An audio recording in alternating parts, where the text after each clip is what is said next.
Record. Okay, there were several people who can't be here tonight that asked us to record tonight's meeting. So we're going to do that so we can share with them later. And for everybody here, if you need, we do have interpreting.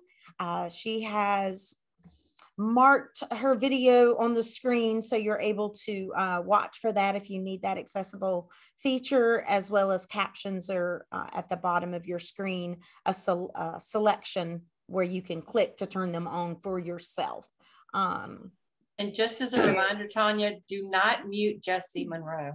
Yeah. Yes, very good. Thank you. Hold on 1 second. I need to click on something. Give me just 1 second. Wake up. Mouse 5. Hold on a second. 918. Mouse click. Mouse 1. Go to sleep. Okay, we're good now. Sorry. Excellent. Excellent. Anyone else, as we said, if you can mute yourself, that'd be very helpful. Thank you all for coming. It looks like a really good group. People are still coming in, so we'll let people keep coming in. And we will go ahead and get started. If you'll bear with me for 1 second while I share my screen and make sure that I'm sharing the right one. Okay. And hopefully you see a big screen. To talk about 2022, I am Tanya Milling, Executive Director at the ARC of Virginia. We have too many people here to introduce themselves, but please feel free. Many people have been introducing themselves in the chat box, so feel free to do that. If you are able to mute and unmute yourself, please mute yourself now. Any of my co-hosts, if you will mute those who need a little bit of help. I think I made you one as well, Kim. Yes, if you'll just go through and mute folks as needed, with the exception of our one request, please. Okay. So tonight we want to catch up about getting ready for 2022. It is upon us very quickly, and we're going to do a quick intro to the ARC, big picture of the agenda, and then talk about how the agenda is made.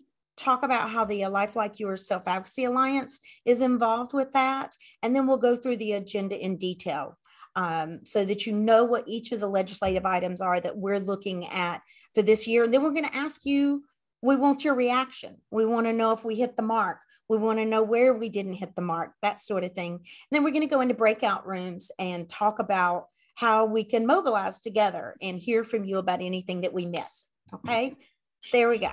So who we are, I will say, although most people here are very familiar with us, we may have some new faces. So we are the ARC of Virginia. We're a membership organization, been here in Richmond since 1954. We're made up of people with developmental disabilities and their families and allies, all working towards a common goal of a life like yours. A life like yours is just the phrase that we use to remind ourselves that we all want the same things in life. We all deserve the same things in life, and we want to work to make sure that everyone has access to living the life that they want. What we do, if you're not familiar, most of you probably are, but we do a lot of individual and family support. That's one of the primary things that we do, working beside families and individuals to access the system. Our system is complicated. And so we do individual case advocacy, information referral, and help walk people through the process of using services in Virginia. We do a lot of education and training. We do the same thing with our young families. I'll see, I can point when I go to that side. Do the same thing with our young families. Those are early intervention families, birth to 3. That is, again, education. We're also strategizing within the system with partners through our New Path Family Support Program. Our newest, what is new to us, if you may or may not have heard of, is the peer mentoring. And so we do run the statewide peer mentor system. Virginia added peer mentoring to waiver services in 2016. It didn't take off. It really finally There was a recognition that it needed a steward, it needed a champion, a cheerleader, a guide. And so we were able to step into that role. And we now train and credential peer mentors, do matching of mentors and mentees, and provide ongoing support to them as well as the providers that they work for. So if you haven't connected with us about peer mentoring, please do. It is something that is a really good opportunity. If you know someone who has a goal, wants to work on something, it's a life-changing thing, I think, when you can go through something being guided and led and supported by someone who's been in your shoes, who knows what they're talking about because they've been where you are. So hopefully, if that's something you can, just get in touch with the ARC. We'd be happy to connect you. So the last thing, and again, if I can ask anyone who's not talking to mute, thank you. The last thing that we do, I should say, is public policy. And that's the thing that we're here to talk about tonight. We're going to talk about how we, with all of you through education and activism, work with people with disabilities and their families to make change in Virginia. So each year, what we do, it's advocating for funding and for legislation, right? And this year, this is just the big picture. We have multiple things that we have on the agenda and are looking to try to accomplish, and they fall into three core or three overarching areas. One, access to services. Two, technology, access to technology. And then three, criminal justice accommodations and having a fair treatment in the justice system. So we're going to go into those in more detail, but I did want to make a comment about something that's not on the agenda that is always on the agenda, and that is inclusive education. I'm going to say for 8 or plus years, we've had bills that we've worked on to further inclusive education. But last year, a work group was formed that is a 2-year work group. And we do sit on that group, and we're really going to, this year, we recognize we need to focus on that long view of how CSA funds, which is Children's Services Act funding, which is a state-funded system in Virginia, how those funds can be used to support students in their least restrictive environment. And that includes the public school, their neighborhood school, if that is the least restrictive environment for that student. It's not previously been allowed, and this work group is tasked with developing plans so that it can be allowed and that funding might be transferred over to Department of Education. So we're taking part in that, and that really is the reason that there's not something that we're also used to seeing on the agenda this year, but it will be back there once the findings from this work group and solutions to those problems are ready to be presented next year. So looking at the big picture, then before we go to the details of each of those things, we want to think about, how did we get here? Where did this agenda come from? How does it get made? So each year, the legislative agenda, we really form that from a very large group, which is you, but it is thousands of people across Virginia, a large stakeholder group that really informs and guides our public policy. First is our 22 chapters. We're the state chapter of the ARC of the United States, which is the largest grassroots organization working for people with developmental disabilities. So we have 22 local chapters. Many of you are part of your local chapter, which makes you a member of the ARC of Virginia. But they guide our work. We have 5 representatives, I believe, from chapters who sit on our board of directors. The next big group is a new-ish group. I don't think I can call them new anymore exactly, but they're not terribly old, is the A Life Like Yours Self-Advocacy Alliance. That started 2018 or so with a grant from the Virginia Board for People with Disabilities, and that allowed us to form an alliance of local self-advocacy groups. And so there are 18 local groups across the state that come together to form this bigger statewide alliance.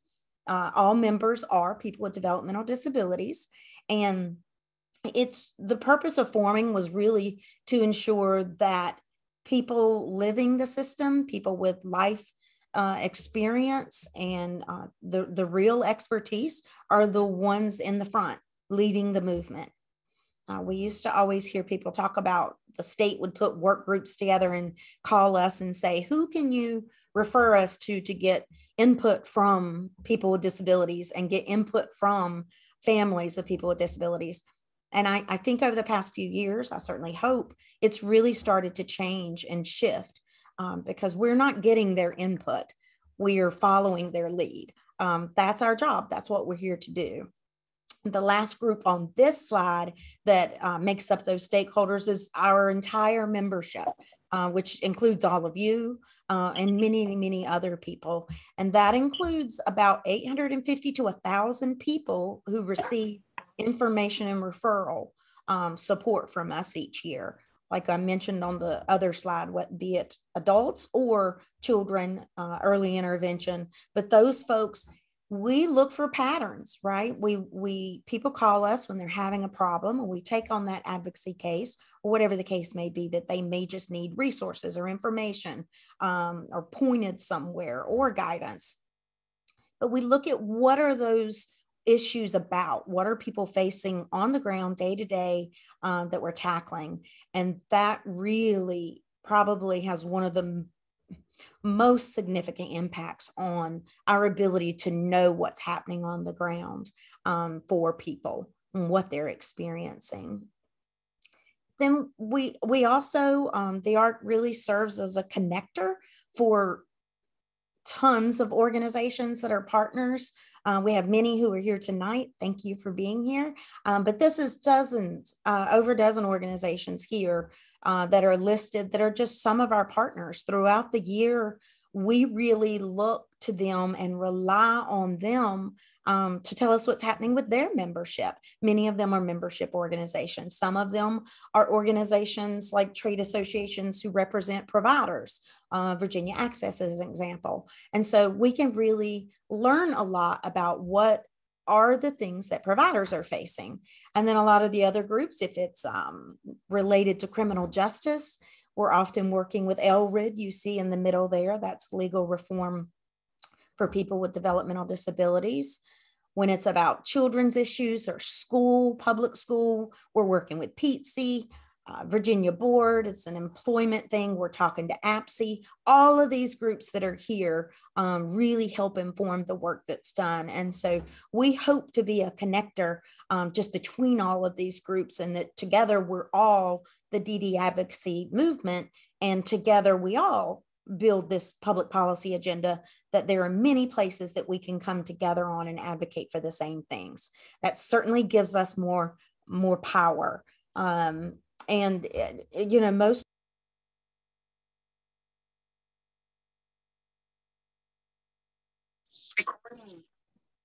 Tanya, you're on mute. You're on mute, Tanya. How did I get muted? Can you hear me now?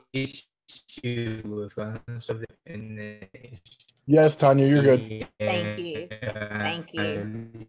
And if I can't imagine how I got muted, I didn't touch anything. That's okay. Thank you. Thank you. All right. Oh, I was going to say the most important thing is that really things on our agenda can come from anywhere and anybody. We've many times had individuals, and one of the things that we'll talk about a little bit later came from some new partners with partners in policymaking, and they're in their class and in their program right now, and they may or may not be here tonight, but it really can come from anywhere. So I think that's very exciting. We get excited for new blood. I mentioned earlier the A Life Like Yours Self-Advocacy Alliance, who really is a primary driver of our agenda, and they hope to shape and to form what our work will be. And so I want to ask if Sean would be willing to share with us. He is one of the co-chairs, Sean Kirk, I'm sorry, is one of the co-chairs of the Life Like Yourself Advocacy Alliance, and I would love for him to share with us. Thank you. Thank you, Tanya. The Alliance, and I hope y'all can hear me, the Alliance has been very busy since our last General Assembly session. Various liaisons sit on many different statewide committees and work groups. Over the summer, the Alliance held its first ever annual planning meeting. The meeting took place over the course of 2 separate meetings. During the first meeting, the incomparable Miss Tanya asked all of us to share what was most important to us as a person with a disability. We then talked about the why in regard to what we said was most important to us. We were also asked the following question: what in your life restricts you? We all took a moment to reflect and ponder on that question, and then each of us shared our experiences. When we met again, Tanya had all of what we talked about listed out so we could talk about them more and vote on each of them so we could put them in order by seeing which topics had the biggest impact on people's lives. As you can see on the slide, they're listed in order based on what came out of our annual planning meeting. You will notice that some of them are bolded and underlined because they have a direct correlation to a legislative priority on our agenda. So as you can see, the Alliance has been very busy since the last General Assembly session, and we are gearing up for another busy and great General Assembly session next year. We hope that you will join us as we continue to fight to make Virginia a better place for all. Like our slogan says, see us, respect us, and listen to our voices. Thank you. Thank you, Sean. That's exactly right. It's a nice list. I know that we could go on and on, but they actually did a great job, I think, at paring down what we wanted and they wanted to focus on. And 4 of those things that are underlined, we'll go into details a little bit later, that were things that they cared the most about, looking at their own personal experiences. So we look at the ways that we get that input, get that information that we talked about. One of the biggest ways is the work groups. So not only is a big way of impacting what goes on our agenda a result from work groups, but it also is the other way around, right? We want to make sure that people with IDD have representation, that they are at the tables of these statewide work groups, that they are sitting at that table, leading discussions and really helping to lead and form the direction that policy is taking in Virginia. And so the biggest work group that I'll probably talk the longest about, it's like several slides just on this, was the waiver work group. I called it waiver access, but we were able to successfully get 8 people with developmental disabilities and their families or families appointed to the group. We sat on it as well.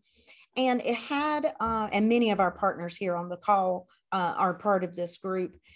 The charge was really twofold. Look at the rates for services and assess those and look at what rebasing, what increases they need. And that specifically included a look at supported living, which I'll share a little more about later. And then second, make a plan to reduce the waiting list. That was the charge. It sounds easy. it's no, I'm sure it doesn't sound easy. They have completed the first piece of that as far as publishing the plan. So the wait list plan to reduce, that report is out, but the formal report from the state on what we were able to put together for rates is not out, and it is overdue. In fact, it was due to the General Assembly November 1st. So as I said, the work of this group really has a big impact on what's ended up on our agenda. The big issues are the rate increases. We call that rate rebasing, looking at what the rates models, how they're set up, and what changes needed to take place to have a sufficient and appropriate payment for the services in Virginia. Specifically supported living, that was an interest to our alliance, but it's also been an interest for the ARC for a couple of years for a couple of reasons. Really, it's about equity and fairness that we want to make sure. Sorry, video. We want to make sure that fairness exists in our system, that it is balanced, that it isn't all tilted towards one side where there might be traditional facility-based programs, the methods of supporting, or I'm sorry, the methods of funding services like they have been in the past with the kind of institutional bias. We want to make sure that it's fair, that it simply matches and is equal. And so that's one of the services that we were looking to bring in line. The next area is slots. We got to have slots, but that's a detailed or a nuanced conversation. We know that if you're on the waiting list and you don't have any services, then that seems like the number one priority to you. We understand that. The issue is that right now, even people who have gotten slots are not able to use services because of the workforce crisis and what that, along with COVID and lots of remnants from that, has done to the provider community and the capacity of the community to serve people. But we still, we contend that both of these things need to happen. The rates do need to be fully funded first. So when we think about the slots, one of the interesting things that we are aware of from the department is that approximately 42% of the slots that were allocated by the General Assembly for fiscal year 2021 have not been used yet.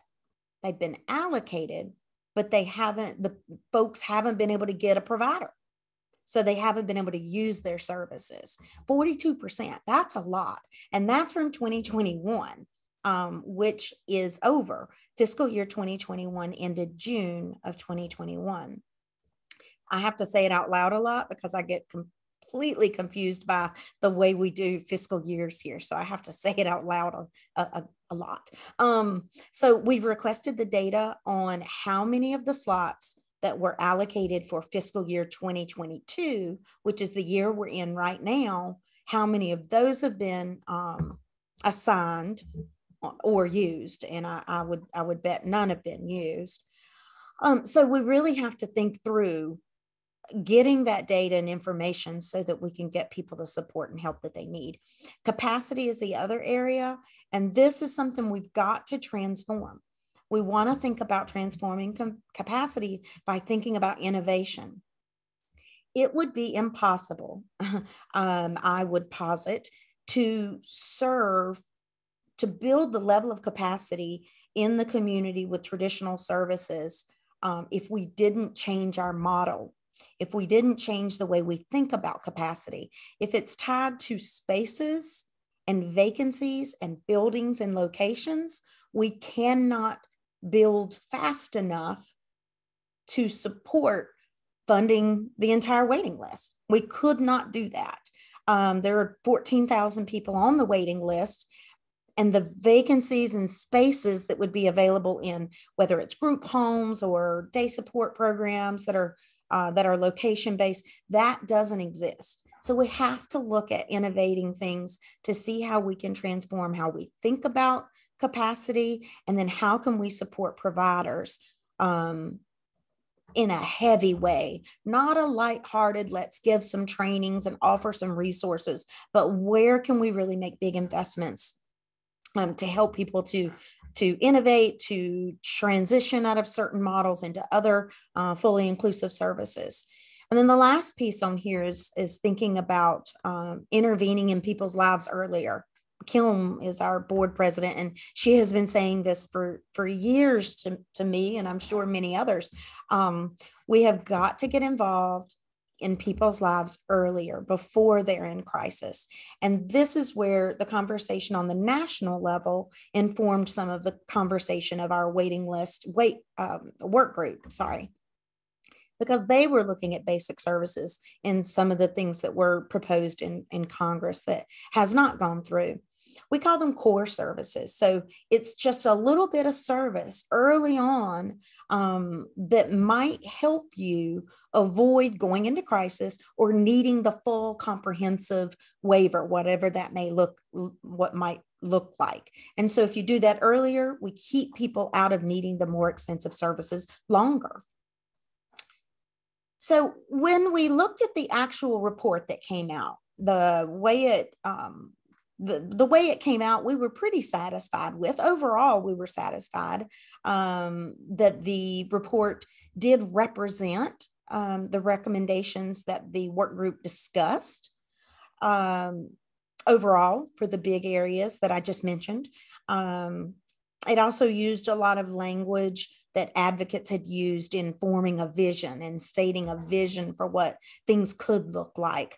So there was some really good positive language in there. But part of the process was once we as a work group had stopped meeting, we had finished our work.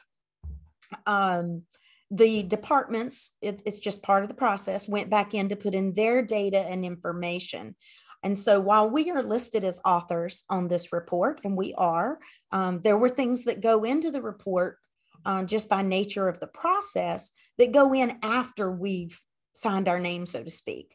So there are certain things that leads us to want to look at it and then maybe refine our agenda, because typically we would take the recommendations of a work group that we were part of. And I think it would seem logical that we would then do legislation that matched exactly those things in the report. But because the process has a piece of it that does not include us, we might refine and make some changes or adjustments to what we would talk to our champions about. And so a couple of things that are a little bit different that we may want to think about and consider is there's a little more time in their timeline for studies. Let's study an issue. That's actually in the first year. I also want to say this blurry graphic was in their report, not mine.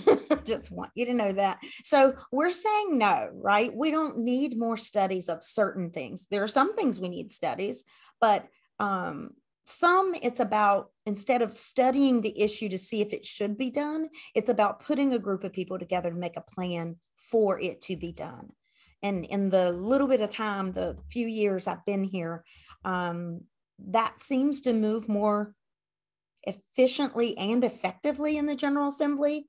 CSA that I mentioned earlier is an example. They are charged with developing a plan to do a set action.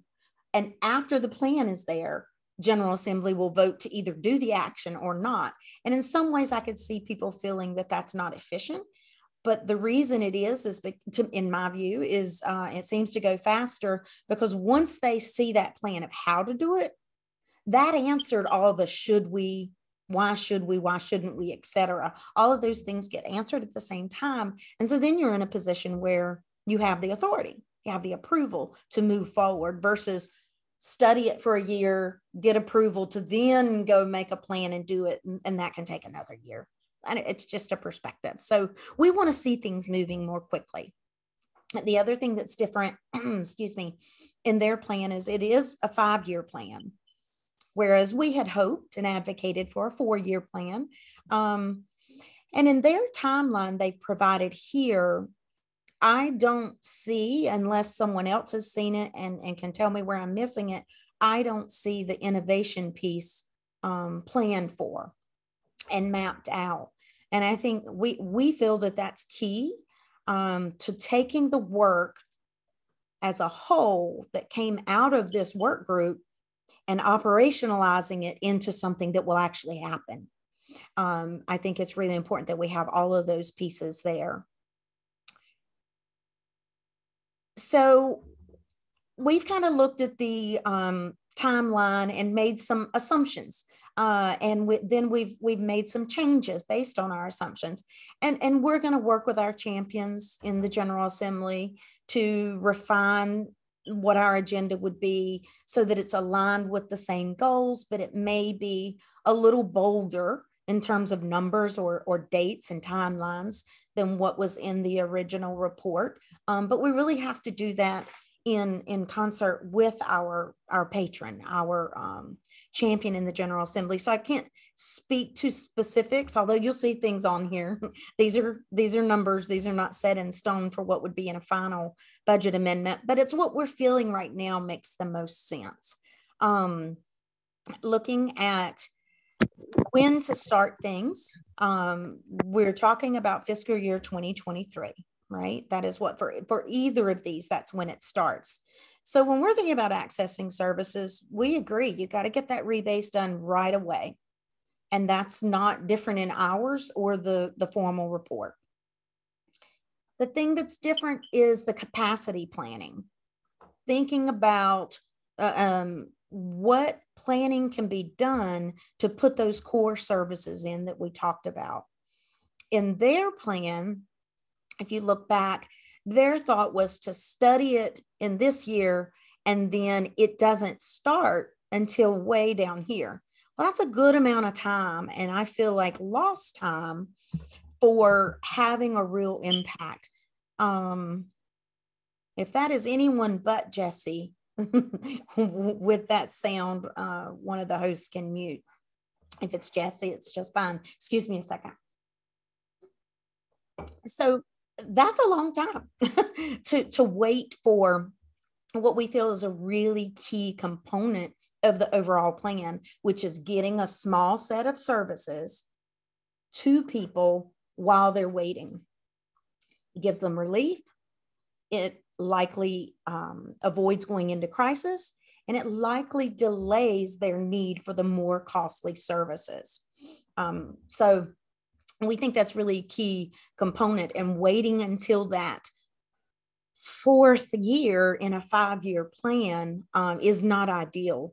I think that we could, what we've looked at internally and with other folks is how can we look at the core services and talk about innovation at the same time. While they forgot to include it in their timeline, they did in the narrative of the report talk about hiring a third party, someone outside of the system, to do an assessment of how we could set up that innovative center. How could we innovate in a way that attracts new providers, funds new providers, funds current and existing providers to make changes? Is this through a center for innovation?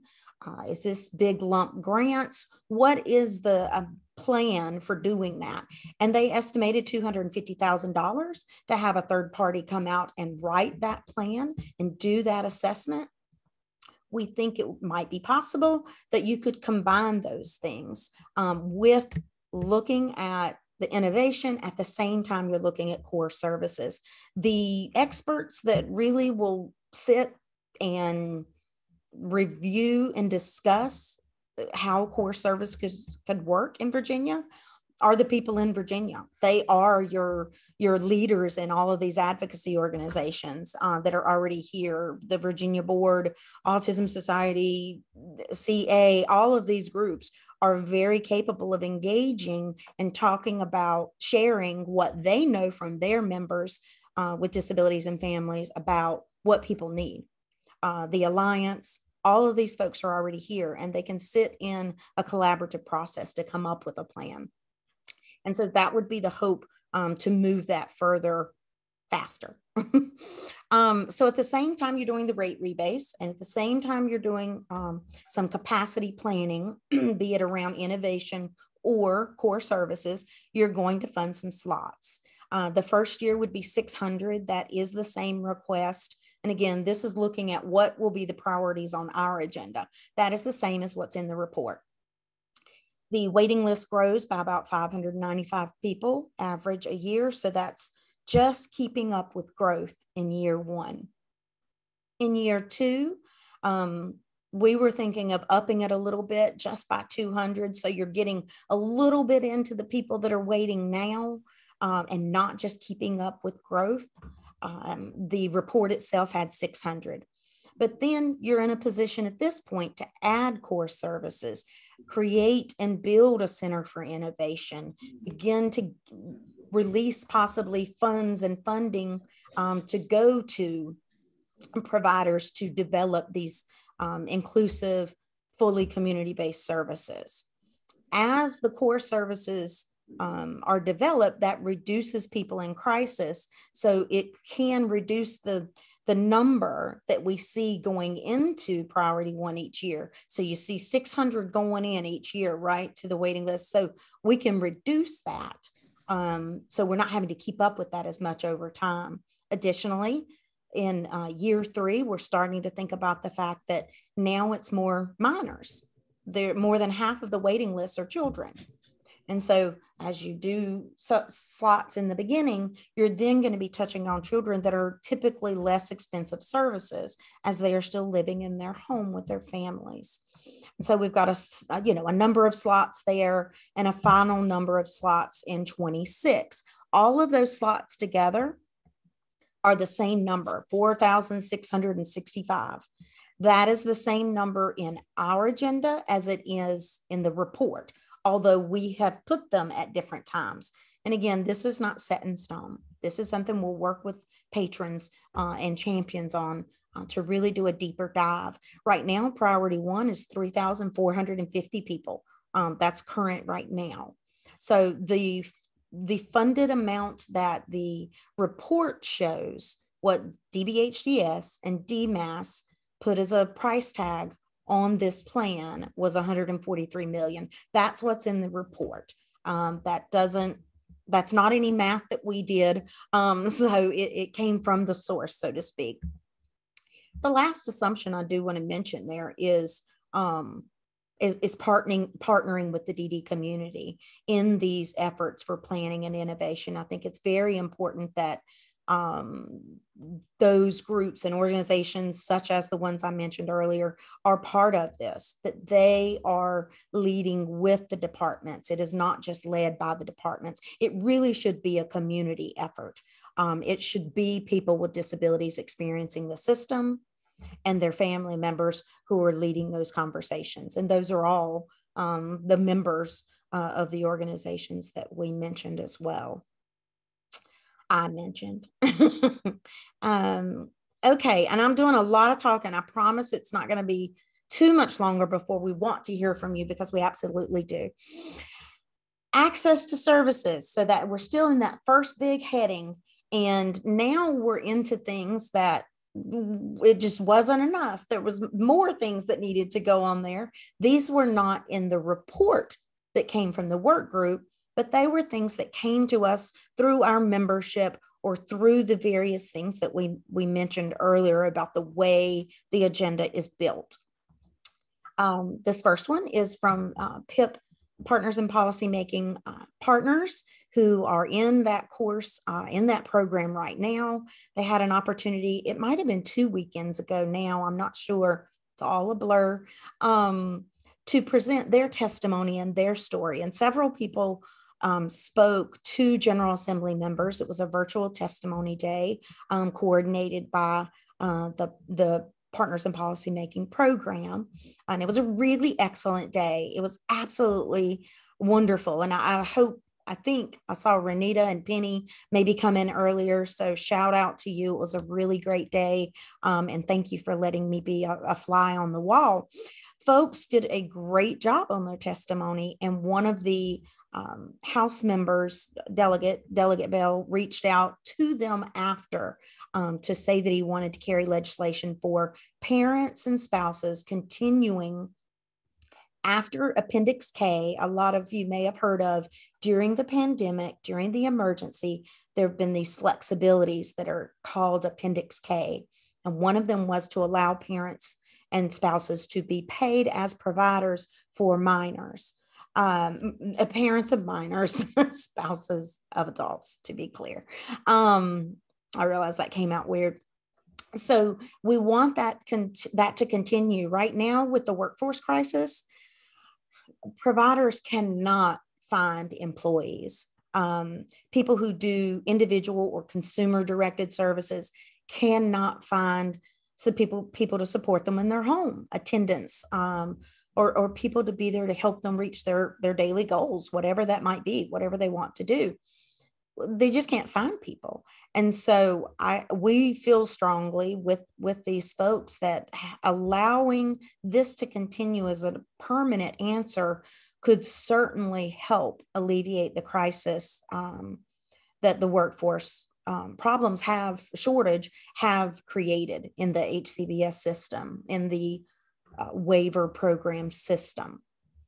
In the report from the departments themselves, there is a piece in there where they added that they estimate and project that the issues surrounding the pandemic will continue for another 2 years, that the mitigation of that, the correction and making up for the harm that was caused by that will take another 2 years. So it simply wouldn't make sense for this allowance, this flexibility to end when it's bringing so much relief and helping the system with one of the biggest barriers and problems that the system faces right now, workforce. And the whole country is facing that. That's not unique to us in the least. So they did secure their house patron and then connected with us, and we're working with them. And I don't know if they're on the call. I didn't get to look at all the participants. There's so many wonderful faces here, but looking to create a companion bill in the Senate and coordinating other advocates. So because of their input, we've added this to our agenda because of their advocacy and their work. So we're very excited about that. We want to also ensure that people don't lose access to services. And this is a bill that Senator Favola is putting in to increase the personal maintenance allowance in Social Security. This is an important protection, again, to protect people from losing services in the long term. So believe it or not, that was priority one. That was the first area of the overarching umbrella. And as you can see, there are like 5 things in there, but that ensure people can access services.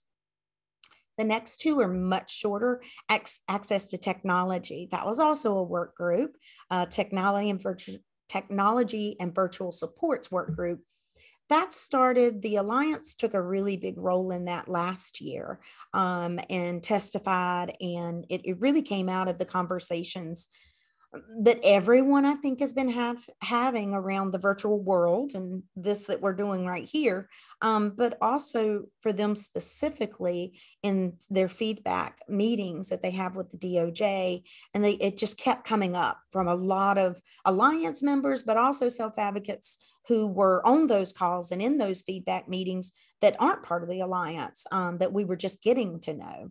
And of course, people want continued access to being able to receive their services if they choose by virtual means. And so in order to be able to do virtual services, then you're going to need technology. And there have been historically a great number of barriers to having assistive technology, environmental modifications, as well as electronic home-based supports. And so we wanted to have a group get together to look at those barriers and come up with recommendations on how to fix some of those.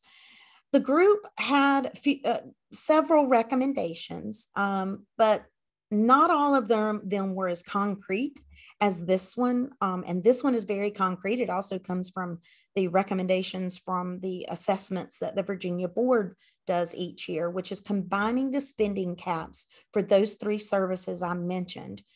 Each have a cap of $5,000 right now, combining that cap into one cap so that you could spend up to $15,000 in one of those areas. And so we're also hoping that this work group would continue to meet because there is more work to do. But if they could continue to meet, that's been a formal recommendation so that more solutions could be looked at to other existing barriers. Okay. And then the last area that we do a lot of work in is criminal justice. This year, I would say this work is taking a little, it looks a little bit different this year, partly based on the election.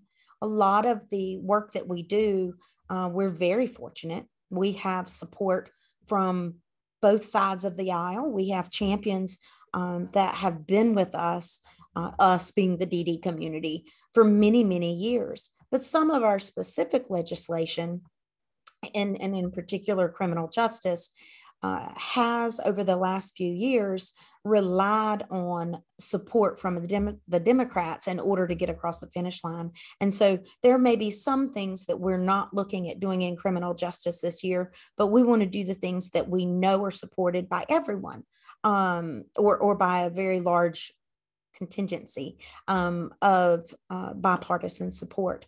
And so we have this work group that's been meeting for 2 years to look at how do we make sure that people with disabilities are accommodated so that they can be healthy and safe when they're in the prison system. This is not a happy place to be by any means, but the prevalence is there. 2 in 10 prisoners that would be in the Department of Corrections, so in your prisons or probation or parole, report having a cognitive disability. 3 in 10 inmates of jails have IDD. 25%, and I'm going on memory, that's why I'm looking up, 25% of people who go to prison are later exonerated of their crime have a developmental disability. So the prevalence is there. People with disabilities are overrepresented in the criminal justice system, and that is particularly true for people of color who have disabilities. And so it really is important to look at our state, for example, still doesn't, a system for screening for people with IDD. If you go into the prison system right now, you are screened, you are given a screening and assessment upon entry for mental health issues, but there is no such screening or assessment for DD. And so that's one of the recommendations that came out of this group, as well as training that is specific to the needs of people with disabilities, how they can be accommodated, how communication and how misinterpretations take place, all these things that we know. In fact, there are 21 recommendations that came out of this work group. So it's been a really significant and I think powerful group. Only 2 of those 21 do we think require funding or legislative action. All of the others, the department, which is the Department of Corrections in this case, the agency has agreed to implement those. They are changes in policy, changes in processes and practice. So we think that's very exciting that they have been a good partner with us. And so we hope to move these 2 items through this year, and it will include collecting data on once we create a screening tool and they start utilizing that, let's get the data of the number of people that are in Virginia's Department of Corrections system, so we can make sure that people are safe and healthy. Okay, so we really think that's our agenda, right? It was 3 big areas, and some of those 3 areas had multiple things in it. We think it's about overall belonging, inclusion, equity, diversity. We really see that all comes together in this agenda, we hope. And so you may have heard us talk about for a while a project that we've been working on and has finally come together. And we are very excited. So I want to share it with you. Hi, my name is Jesse. My name is Brittany. My name is Charlotte. My name is Janelle. We are self-advocates with disabilities. and members of the Arc of Virginia Self-Advocacy Alliance. We represent people with developmental disabilities and their families across Virginia. And we want what you want, to live, work, and play as a part of our communities. That means living on our own, going to school, and working with our friends and neighbors without disabilities. I'm Tanya Milling, Executive Director of the Arc of Virginia. The Arc of Virginia is the statewide advocacy organization made up of people with developmental disabilities, their family members, and their allies, all fighting for a life like yours for Virginians with developmental disabilities. We are here to tell you that the disability system in Virginia has a problem. People with disabilities need and want the same things we all do. To be able to live in their own home, to be independent, having choice and opportunity. However, that option isn't widely available because the system is out of balance. And that imbalance is the result of a lack of equity in how we fund supports. For example, currently over 5,000 people with disabilities are supported in group homes in Virginia, while only a few hundred are supported in their own homes through supported living, a more independent option for people who want to live in their own place but need supports to be successful. That's because supported living providers are reimbursed less to support a person individually than supporting that same person in a group home, a financial disincentive for providers. And without providers, there are no options, and we continue to fail people in need. So Virginians need your help. We need your leadership. We need you to commit to championing equity in the way Virginia funds supports. We want to be able to get support in our own homes. Virginia should not pay more to support me in a group than is willing to pay for me to live in my own home. We want inclusive education. Funding must provide us with the choice to go to school with our friends and neighbors without disabilities. We need access to services. We need you to support making a plan to end the waitlist for DD Medicaid waivers. We're asking you to pledge to help us by eliminating the congregate bias and ensuring that funding for supports to live, learn, and work is neutral, and by ensuring that funding for support of a person in a more independent setting is at least equal to the funding to support that same person in a group setting. Without your pledge, individualized options won't exist for most. And without options, our system restricts the choice of individuals and inappropriately limits their opportunity to live a life like yours. Thank you.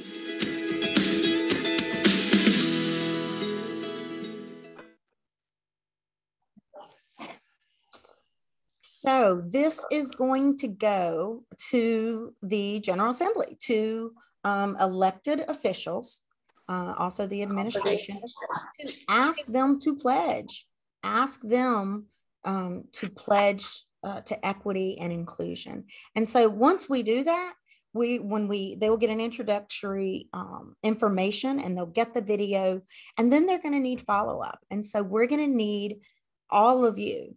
We want to see if we can get folks. There may be that we need you to call because they didn't sign the pledge, and we want you to call your representative. We want you to ask them to sign the pledge. So I think that's going to take all of us together. So right now I want to pause and ask you, get your reaction to the legislative agenda. I want to, because we are a large number, looks like we're about 80 people. I want to do a poll, which I want to make sure I can do because I have not done this in a long time. It's not letting me. All right, that's okay. I'm gonna stop sharing for a minute. As a reminder, it might be because I have all these other Tanyas, who knows? We have access, which is rates, slots, innovation for capacity, core services, personal maintenance allowance, parents as providers. And then under technology, we've got combining the CAPS, criminal justice is screening and training in the Department of Corrections. So I am going to, okay, I am not signed into another device. Will my co-host all click the poll button, please, and see if any of you are able to do it? All co-hosts, as in Lucy. I'm going to say Lucy number 1 because she came in as me. Tanya, this is Robin. I have the agenda feedback poll up. Do it. Then launch it, please. Thank you. I tried to launch it, but it didn't do anything.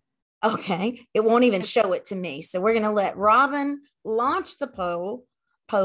And it is really to ask, what is your reaction? Is it working, Robin? No, it's the only option it's given me is to end the poll. So I don't know if someone else has tried to launch it. Okay. Well, we may have to. I see the question. Tanya, this is Matthew. I'm seeing the poll. I'm filling it out. There you go. Oh, good. I think everybody can yes. go to the poll themselves. Except for hosts. Maybe that's it. So yeah, if you will, you see the questions. There's 3 questions. If you can take a moment. Went away. Yeah. So Tanya, this is Marlo. I can see the questions. I clicked on an answer. It will not let me submit. What? And Tanya, mine went away. Mine went away. I just closed it out to see if maybe it would come back up, but it didn't. So where did I find it? Let me see if it's giving me the option to relaunch it. Let me see if I can. Okay.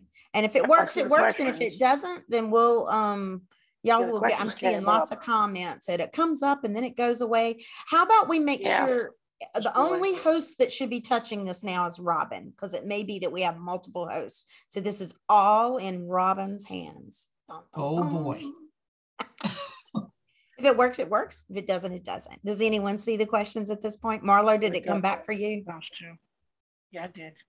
It looks like people are answering. But it's doing the same exact thing. Oh, okay. That's okay. We'll talk about it when we get in our breakout rooms. But what we were asking really is, did we hit the mark?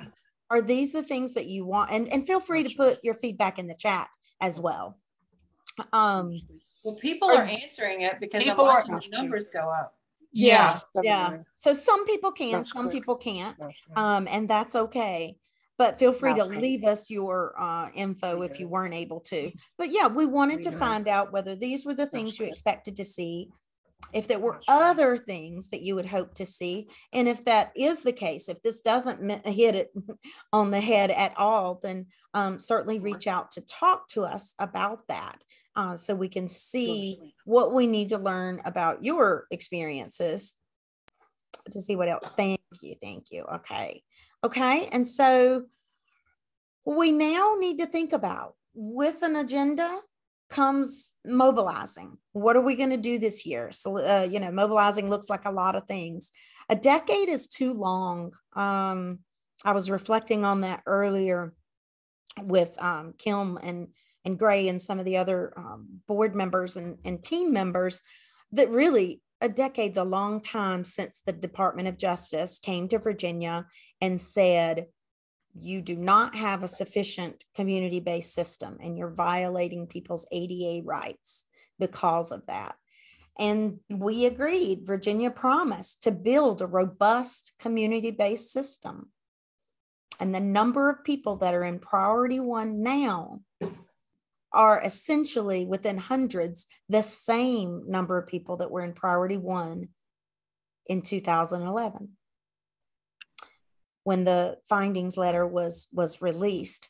And so how long will they go without funding the community-based system? So we need to mobilize, and that's where we want to hear from you now. We want to talk about their strength in numbers, right? We've got to do this together. There is Actually, I looked it up not long ago because there are thousands of bills that go in each year. And so we need to get attention. To get attention, it really takes all of us. I added up one of them because I was talking to some folks not long ago about mobilizing, and it was 2,800. I believe that was in 2019. I rounded it to 2,800 bills, and that didn't count the 1,000 plus resolutions. So they have a lot in front of them is the reason I say that. So it takes a lot for us to get attention. And so we have to build that through togetherness. And there really is power in numbers. You know, once we get together, when you come out to do some advocacy, we provide you with lots of tools. You get lots of information, and we're there to support you and guide you through the process. So I'd like to go into breakout rooms now. Kim Goodlow is our board president. Lucy Cantrell is here, and she is going to, hopefully you all end up in different rooms, and Sean Kirk and Robin Church will lead these conversations. And there we want to talk about, what is your reaction to the agenda? We're going to take 15 minutes. They're going to take notes, and then we're going to compare notes after. What was your reaction to the agenda itself? And then ideas for influencing. What are your ideas about what we can do together? And then what can you commit to? Are you going to testify, or do you want to make phone? What is it that you want to do? So I am going to hit stop share. And I am going to. I didn't get to do the poll all the way. I timed out.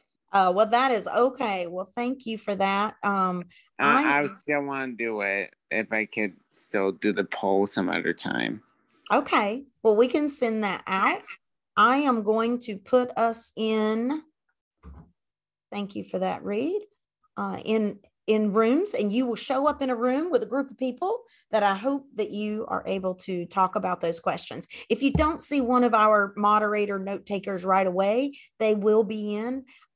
I know and love the membership of the ARC, and I know and trust that whoever's in there will start the discussion, because I'm going to do it automatically, which means it's going to go random. So I can't swear that somebody's going to end up in a different place, but we'll work with it. Okay. All right. Thank you. I'll see you after the breakout in 15. Hey. It'll take a minute. Wake up. Mouse 5. 6, 7, 8. Mouse click.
Do you all want to be assigned to a room? I think the folks in this room are not in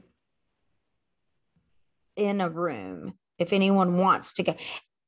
And interpreters, I do see you here as well.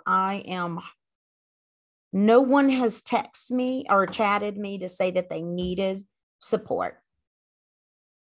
So thank you. I'm going to go join and check out a couple of other rooms.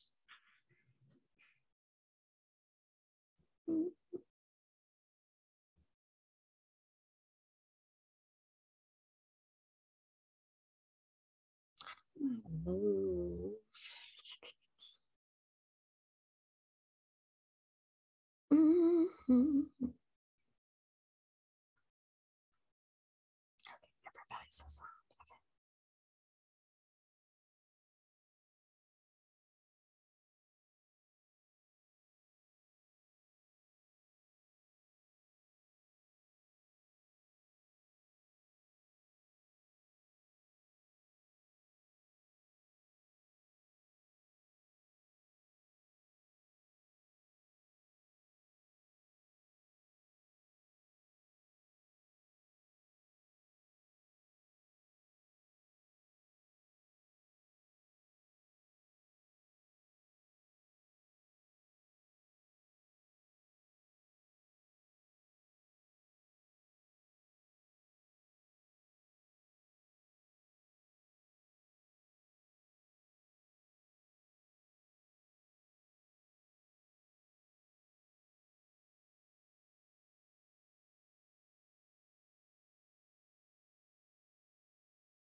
I got kicked out of the meeting Got room. kicked out? What room were you in? And I'll put you back. How'd that Well, I happen? was in 4, but Lucy was in there. Oh, she was? Okay. Let me look and make sure. Okay. Gray is covering. Y'all got randomly put into the same one, I guess. And so was she doing fine, or I'll just put you right back in there? Oh, no, she was doing fine. Robin's in 3. Sean's handling 2, and I had Gray take over 1 because I didn't see that you two were in the same one. So I just panicked and went in there and told him to talk. That's fine. That's fine. Is there any other question to add? It looks like there's a little more than 5 minutes left. Well, there are 2 people down here. Should they be in rooms? Don Ward and Susan Jacobs? I see them. They were offered and assigned to a room, but you get the option. Like some people don't want to go into the smaller room. Okay, gotcha. But they were assigned in case they wanted to. So those are really my questions. The 2 I've stuck my head in, they are doing just fine. They mostly were talking about what they were willing to do, like people who wanted to call versus, this, that, or the other. 40 people were able to take the poll. I don't know why the other 40 weren't, but the answers are there for 40 people very clearly. So that is okay. When we get back, we have a, oh, I may have forgotten to do the other poll. That's okay. We're not going to do it now, but I do have a survey to send people so that they can be specific about stuff. like what they want to do. Do they want to testify? Do they want to just, you know, what's their area and topic of interest? Kind of like we talked about this afternoon. So I will do a message to everyone that says.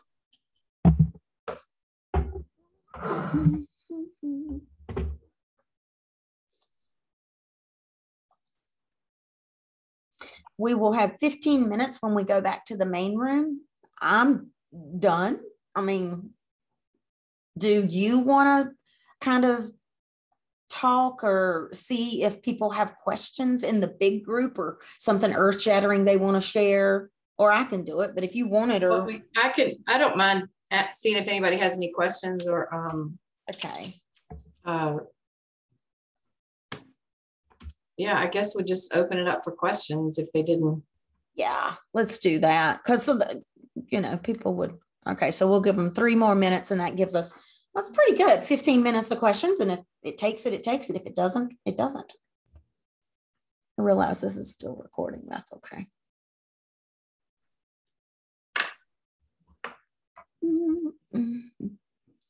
Broadcast. Oh, okay.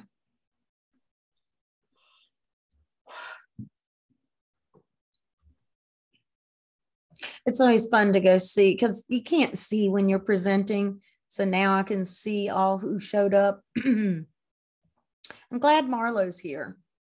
Yeah, I saw her. I wanted to ask her how her son was doing, but you don't want to interrupt the session. Right.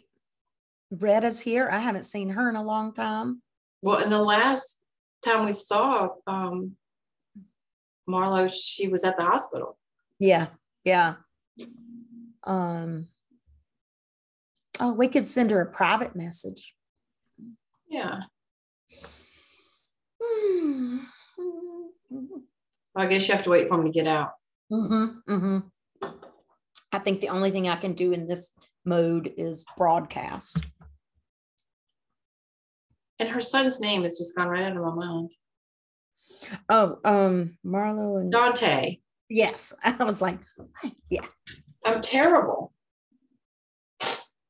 I can be for sure. Oh, and I should turn I'm going to make sure people have the action alerts. That's the only thing I'll put on the screen when we come back. And Lucy can put the survey in the chat box. I think it takes a minute for everybody. So I'll go ahead and close the rooms. And then it should just take a minute or so to populate everybody back over here.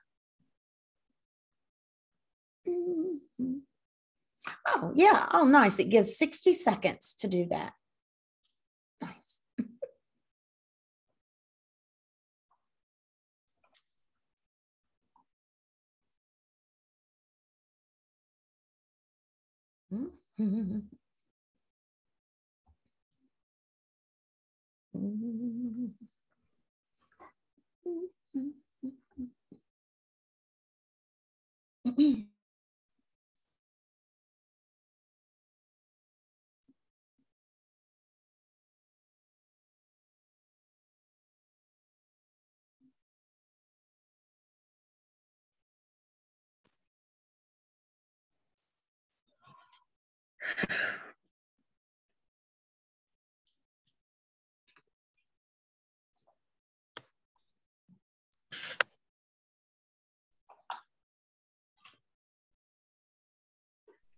In progress.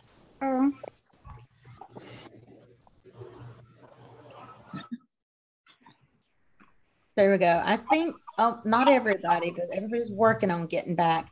Make sure you probably have to remute yourself when you come back into the main room. I think I am. Okay, good. I am. We've got, it's good to see everybody back. Wonderful. Go ahead and pop yourself on mute. I have put on the screen for you to be sure to sign up. I'm sure one of the things you talked about was, excuse me, emailing and calling and contacting your legislator or the administration. So make sure that you're signed up for action alerts. And that's when you get the most up-to-date information. We've got that here on the screen. And then Lucy is going to put in the chat box a survey that we're sending to you that's really about some repeat of what was in the poll, but also so that we have your name attached to it. You can tell us if there's a specific topic that's important to you that you want to sign up to speak on that issue in a hearing or whatever the case may be. So she'll drop that in the chat box, and I'm going to hand it to Kim, and we're going to see if anyone has questions. So if you want to put your hand, if you go to the bottom of your screen, there's reactions. You can click that and you can raise your hand, and then I can see it over here on the chat side if you have a question you want to ask. Reed? Yes. What's your question? Like for General Assembly, how do, like, one lesson is I remember going in person, instead of speaking to the person I was supposed to speak with, I spoke to like someone else because that other person was busy. How do we speak to the person we're supposed to speak with and not like some substitute? Well, sometimes we have an appointment with the legislator himself or herself, and then what happens is they get called into committee or they get called by another legislator to work on legislation. So we really don't have a lot of control if that happens.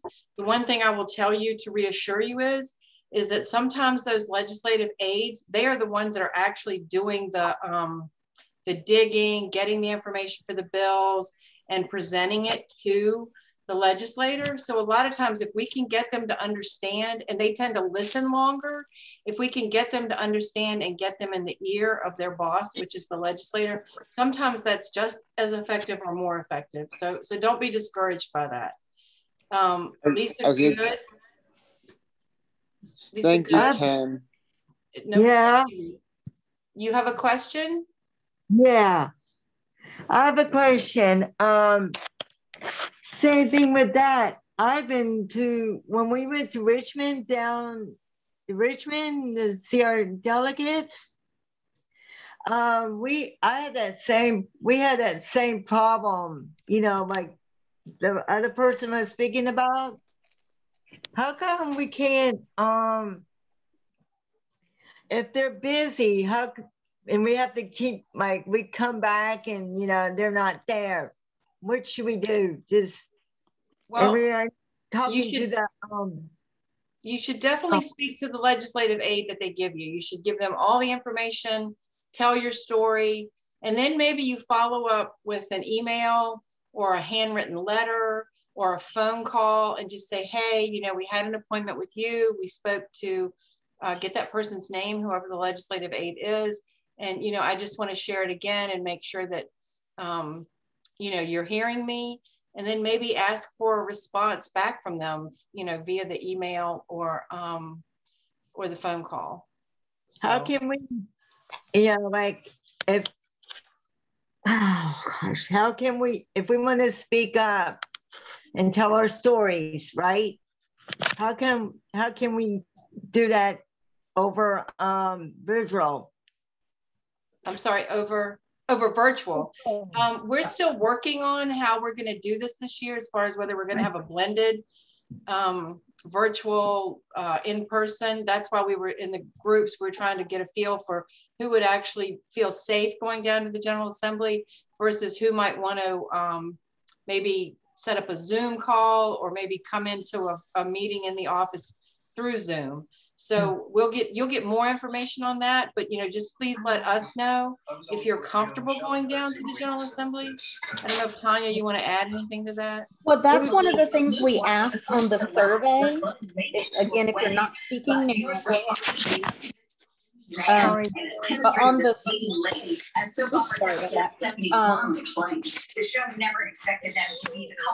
Tanya, if you make me a co-host, I can take care of some of that. There we go.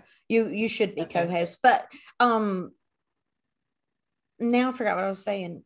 We were talking about virtual versus going in person. Oh yeah, on that survey I just put in the chat box, the survey for you to go take, that's going to tell us what issues you're interested in, but also you're going to tell us so we know if you're willing to go in person as opposed to a virtual meeting, because we all have different personal circumstances and life circumstances where it may or may not work to go in person. So we just need to know what people are comfortable with. But General Assembly will be in person. Our public budget hearings will be virtual.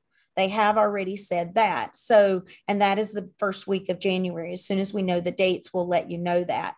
I've had a couple of chat questions that were just to me that I might answer out loud because I think it helps people who didn't want to ask that question publicly or something. So there are some places someone's asked about how you get bill names and numbers.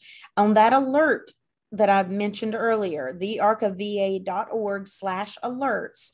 When you sign up for those, you can sign up for just action alerts or news and information. And in news and information, I try last year, I don't know that I did as good as I did the year before, but to do a weekly email. It's called Know Now. That's our updates, Know Now. And when we do those, we include the bills and legislation that we're tracking. While we might be working with patrons to put in 8 or so bills, we're tracking. Ashley works with our office all year, but particularly on this and tracks dozens and dozens of bills. Other folks do it too. Virginia Board, the Independent Living Center, they keep the list so that you can follow those. You may not be involved with all of those groups or on a mailing list where you would get that, but you will get them from us if you sign up for that. As far as specific bill numbers, as soon as they're there, someone asked about that, like the rate rebase, for example, that would be a budget item. And as soon as those things are available, we let you know those. The budget items are a little bit different, but bill numbers are very specific, as you know, for legislation. And as soon as they're public, then we will share those with you. That's all from the chat box right now. Kevin, you have a question, Benton? How does Medicaid pay for service? How does Medicaid pay for services? Yes, ma'am. Well, it's a little complicated. It depends on what service you're talking about, but most home and community-based services are paid for through some sort of waiver, like the DD waiver, or maybe the I don't think they call it the EDCD waiver anymore. I don't know what they call it, but most home and community-based services are paid for through the DD waiver. Okay, thank you. Paige? Yes, I have 2 separate questions. Okay. So, how can you help? And my second question is, could we do more Zoom chats with Youngkin? Well, how you can help is all the things that we talked about that earlier. That was your first question, correct? Yeah. And how do we contact Youngkin? Yeah. And you know, right now, and Lucy and Tanya know more about this than I do, but right now, basically Northam put in the budget. So we're working off of a Northam budget.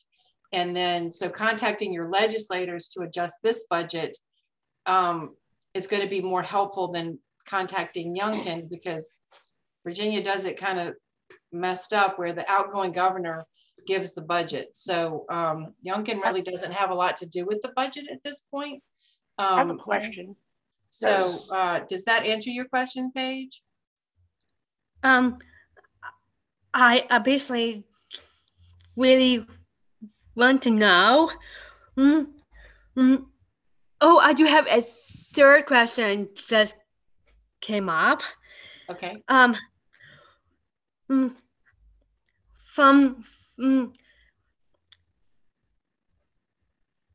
can Youngkin stand of what we're talking about?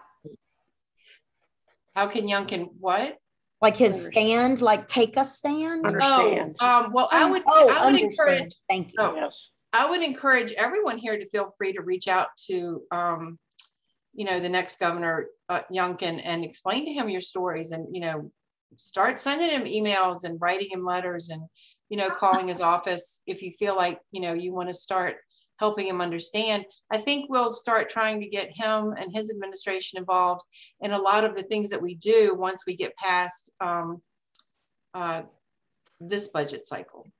Okay. Would that be correct, Tanya? Well, and we're reaching out to him now for to try to get in front of him to do all of those things. It was a good point, Paige, because a lot of times, thank you. I do just talk about General Assembly, but it's both. Okay, Charlotte. Okay. I am just am wondering how does ARC Virginia support people of all intersectionalities? Yeah. Well, I would say for this year, you know, over the last several years, we've worked on a lot of legislation. This year in particular, the agenda that we're going over, or that we've gone over, the issue of criminal justice that we mentioned, there is disproportionate impact. So this is just one example of intersections, but there's a disproportionate impact of people with disabilities who are also people of color. There's a much higher instance of involvement with the criminal justice system. They are much more often, particularly if you have a disability, subjected to dangerous actions from interactions with the police. I may not have said that in the best way to respect the full system, but there absolutely have been so many negative interactions. We know that in all of our communities and across the country where law enforcement have been involved with people, and that has disproportionately fallen on the shoulders of young Black men. And that is exacerbated when it is a person with a disability. So the one bill for this year's agenda that I mentioned that would relate to that particular intersection was the Department of Corrections bill, where we're looking to make sure that people with IDD are accommodated. The other work the ARC of Virginia is doing would most relate right now to, you've heard us talk about and share updates about the Marcus Alert. The Marcus Alert is a system that is beginning in Virginia in December, and we were a big part of the rollout and getting IDD added to that bill. It originally only applied to people with mental health issues, but there's a large percent of people who have co-occurring disabilities, and so we were able to get IDD added. All right, and so I'm going to give the last question to Grace. And then Jesse actually had a question. Sorry, Jesse. Grace, wait 1 second. We're going to do Jesse, and then I'm going to come back to you, Grace. So just hold on 1 second. Jesse? So, Tony, I just have one question. Does Youngkin have to honor Northam legislators' budget? Oh, that's a good question. That's a good question. So yes, from my understanding, Northam, as the outgoing governor, writes the budget, and that is the administration budget. But like every year, no matter who's governor, the General Assembly can amend and make changes to that budget. And so Youngkin right now would have the opportunity to work with and connect with legislators that he has relationships with and work with them to put in amendments. I am not sure if he himself can put in amendments. He can certainly not sign the budget. I would have to ask Ashley at what point he could amend the budget. But I think that he is most likely right now working through the legislative process to get his priorities in through legislators. Yeah, I got you. Okay. It is a weird process though, right? On this year that you go out, it totally is. Okay, Kim, I think you said Grace is going to finish us up. Grace, you're on mute, honey. See if I can.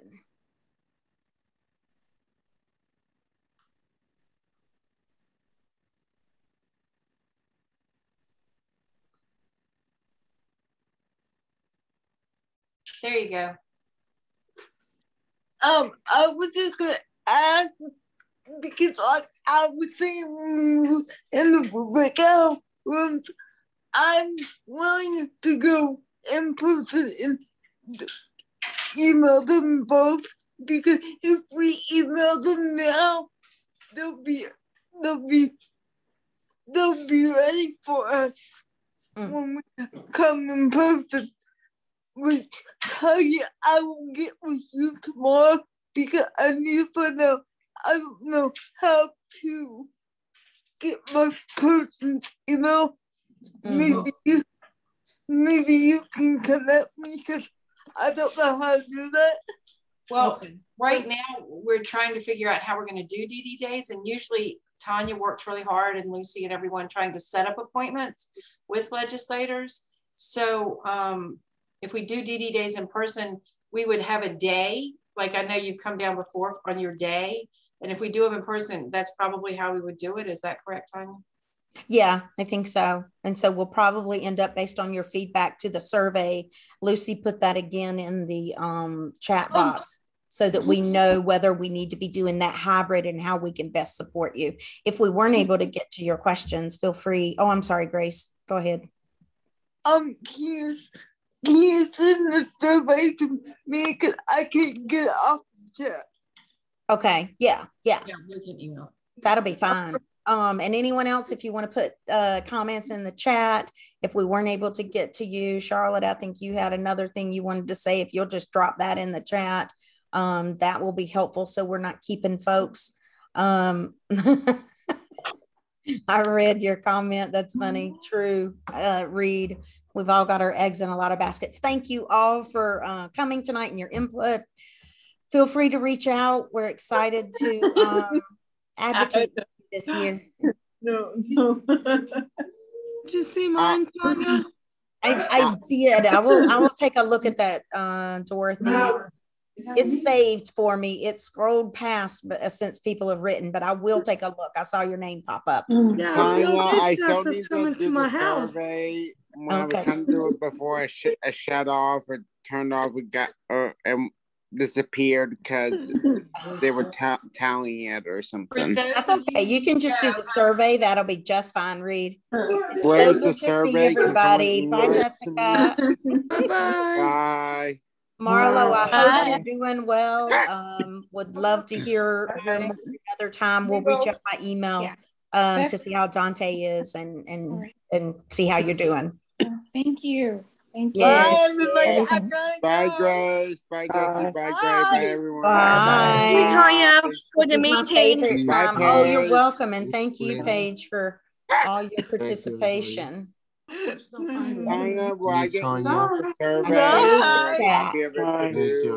Yeah, we'll post up, and thank you to our interpreters for being with us this evening as well. We will share the video and maybe post it somewhere, but I know several people would ask us for it, so we'll put it on our website when we can. Tanya, I'm sorry. Can we put it on Hope House Foundation website as well?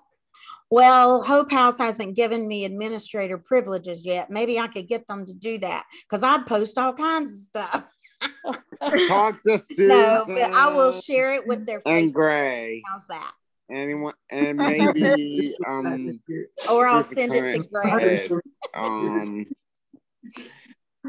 Come on, whoever the current head is. You the last little bit. You think you got all the sense in the world. Oh, I'm trying to catch up on some of the chats. It's hard when everybody's when it just keeps moving, right? And the more people type. Dorothy, that's wonderful. I know Dorothy has people visit her at home. Contact Lynn Siegel to see if you can get privileges or Oh, sweetie, I was making a joke, honey. It's not people don't want to give you privileges, and they wouldn't, right? Like, I'm not going to let anybody put anything on the arc that doesn't work. That's the way it works. I was just making a joke. I will email it to Gray, and he can share it. He can make sure to share it with everybody, okay? And you can follow our Facebook page. I'll put it on our Facebook. I don't do Facebook, but I'll check the ARC website. or if I do, I'm trying to delete my Facebook. But Oh, okay. Okay. Also, how do I sign up for ARC alerts? It's the first time I heard about that. Of va.org. I'll put it back in the chat box, or Lucy's probably doing it right now as I speak. The arcofva.org/alerts. Lucy's going to catch that for me. Charlotte, I think that's great news. I remember you mentioning, you put in the chat box that you were planning to run for public office. I think that's wonderful. I think that, you know, everyone, thank you, should be involved in where you feel drawn, where you feel driven and passionate. I think is an exciting thing. So we, the Arc of Virginia, could not support you in a political way because we're a nonprofit. So nonprofits can't support a political party or a political candidate. Now, that is different than having providing support to you, because the idea of running for all, you know what, it kind of crosses a line. I don't know if anybody can tell I'm stammering, because my instinct is to want to say, oh, well, we could meet. I know a lot about this stuff. I could tell you how things work and blah, blah, blah. But then I remember that I'm pretty barred from anything like that. But yet I think of it as the support that I provide any of my friends with disabilities to access the same life that everyone else does, right? Like, so I get, I don't know, maybe Kim and I will put our heads together on that, but I feel a little that should be a session for next summer's art conference. Yeah. And you know, there are probably greater minds than mine at the Arc of US or something that could really guide us on how you can get resources and tools that help you to know how to do certain things in political office without receiving actual endorsement or something. Somebody put that on their list to research. Somebody meaning somebody that works here at the ARC. Yeah, or is our board president, because she's like the best. Yeah, but I bet the Arc of US could give us some resources. Put that as a session for next summer's conference, hopefully in Virginia Beach. Yeah, I bet we could find, that's right. I bet we could find somebody that could do an entire session on people with disabilities being part of the political movement. So we'll work on that. We can definitely give you a platform, like. That's right. We'll give you a floor. Yeah, like everybody. Yeah, it's true. Well, I think we'll go. This is always my favorite time. And I should have told the interpreters, you should feel free to, I didn't mean to keep you over. We just so enjoy the informalness of our wonderful members that stick with us and chat. But I think I'm going to cut us off, and then we look forward to seeing everybody. You guys have a great Thanksgiving. Yeah, good Thanksgiving, everybody. Thank you. You have a great Thanksgiving, Tanya, Melanie, and Jesse. Thank you. Thank you. Thank you, Tanya, for the meeting. You're very welcome. Y'all have a great one. Bye.